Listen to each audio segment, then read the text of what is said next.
ஒரு 4 table spoon எண்ணெய் ஊற்றிக்கலாம். ஒரு 4 வெங்காயம் போட்டுக்கலாம்.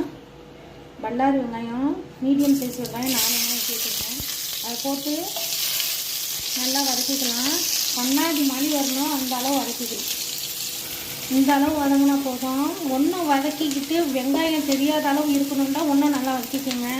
எனக்கு இந்த அளவு போதும், அதனால நான் இதோட நிப்பாட்டிக்கிறேன். 2 டேபிள் ஸ்பூன் அளவு இஞ்சி பூண்டு பேஸ்ட் போட்டுக்கிறேன். போட்டு இந்த பச்சை வாசனை போகிற அளவு வதக்கிக்கிறேன்.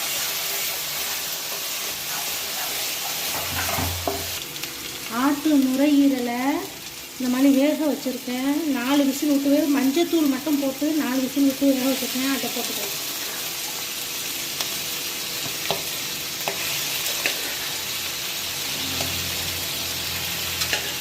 நான் சுத்தமாக தண்ணியை வடிகட்டிட்டு தான் போடுறேன்.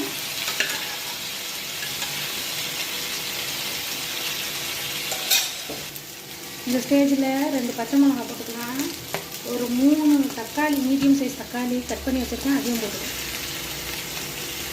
போட்டு அந்த தக்காளி வதங்குற அளவு நல்லா வதக்கிக்கலாம்.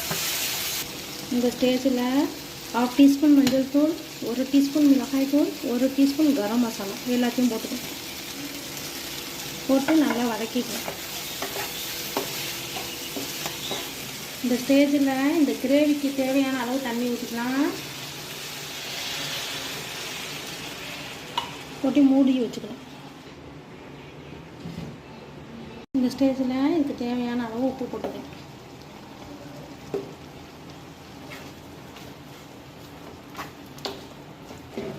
அவ்வளோதான், சுவையான ஆட்டு நுரையீரல் கிரேவி ரெடி. இதோட அடுப்பை ஆஃப் பண்ணிக்கலாம். இந்த வீடியோ உங்களுக்கு பிடிச்சிருந்துச்சுன்னா லைக் பண்ணுங்கள், ஷேர் பண்ணுங்கள், கமெண்ட் பண்ணுங்கள், சப்ஸ்கிரைப் பண்ணுங்கள். தேங்க்யூ.